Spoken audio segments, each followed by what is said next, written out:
জাতীয় সংসদ সদস্য মহোদয়,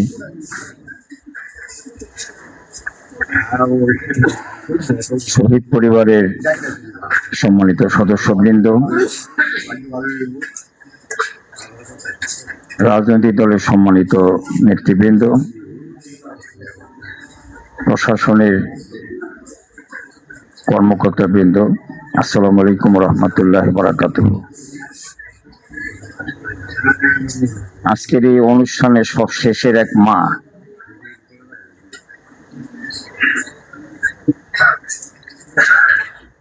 তার যে আবেগ আমাদের সবাইকেই আপ্লুত করেছে। এর মায়ের আবেগকে সামনে রেখে নতুন বাংলাদেশ গড়ে উঠবে, এটা আমরা প্রত্যাশা করছি। আজকের আলোচনা সভায় আমাদের নারায়ণগঞ্জ মহানগর বিএনপির সম্মানিত সদস্য সচিব অনেক গুরুত্বপূর্ণ কথা বলেছেন। আমাদের তরিকুল সুজন কথা বলেছে, আমাদের জাবেদ আলম এবং নীরব রায়হান আরো অনেক আবেগ ঘন কথা বলেছে। আমি সবাইকে আশ্বস্ত করতে চাচ্ছি,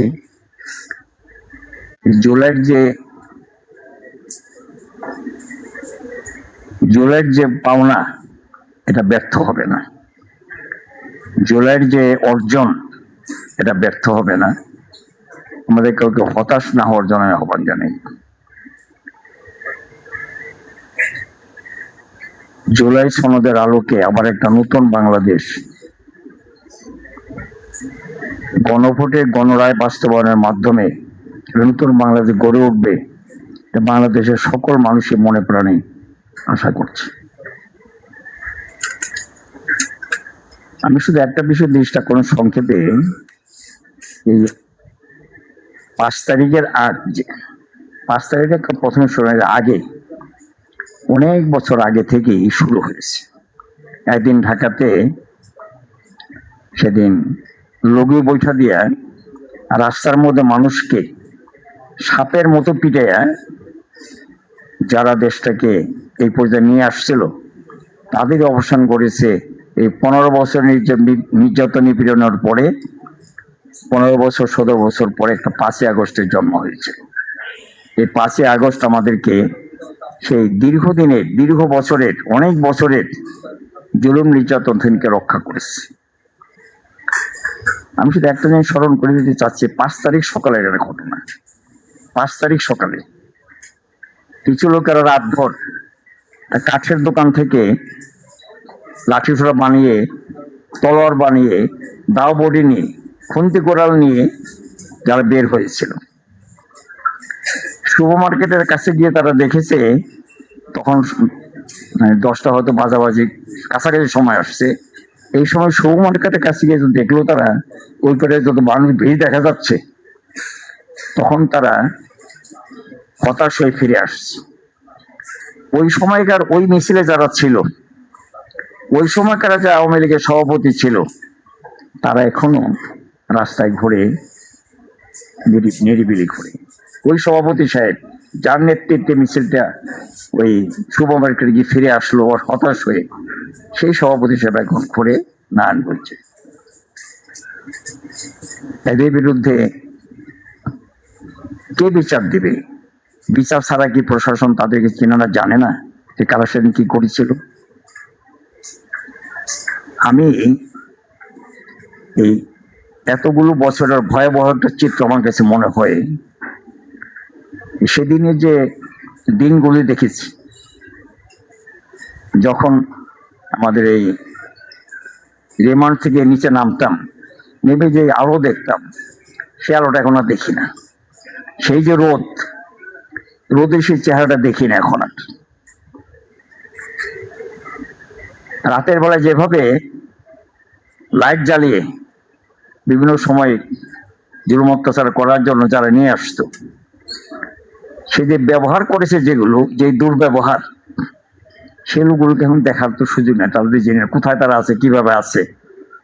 এখানে ডিবি অফিসের লোকজন, পুলিশের লোকজন, যারা ছিল তাদের যে দুর্ব্যবহার, এই 15 বছর আমি নিজে প্রত্যক্ষভাবে ব্যক্তিগতভাবে তাদের এই ইসের শিকার হয়েছে দেখেছি।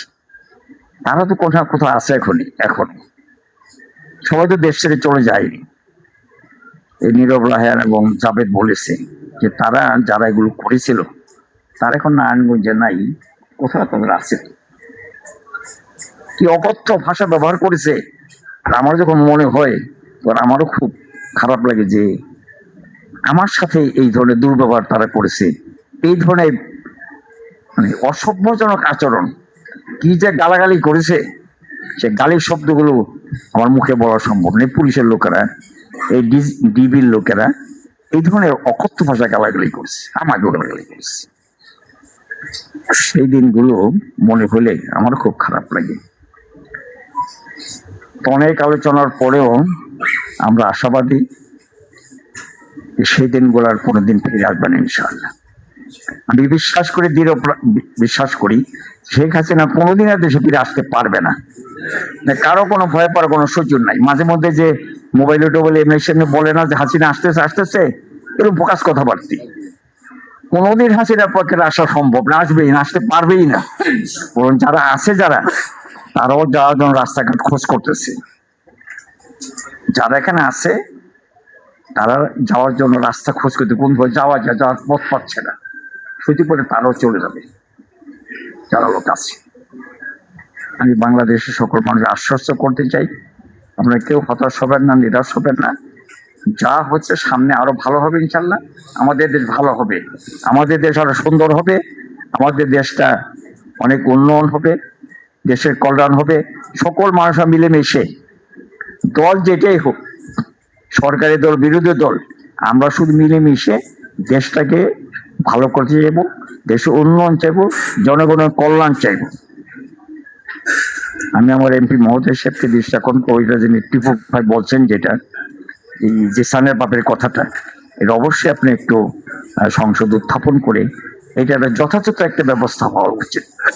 আল্লাহ তাআলা আমাদের সবাইকে বাংলাদেশের উন্নয়নের জন্য, বাংলাদেশের কল্যাণের জন্য, মানুষের মঙ্গলের জন্য ঐক্যবদ্ধ হয়ে, একত্রিত হয়ে সেই জুলাইয়ের মতো করে, আগস্টের মতো করে একসাথে হয়ে দেশের জনগণের কাজ করতে প্রদান করুন। আল্লাহ আমাদের সবাইকে তৌফিক দান করুন। ওয়া মা তৌফিক ইল্লা বিল্লাহ। আসসালামু আলাইকুম ওয়া রাহমাতুল্লাহ।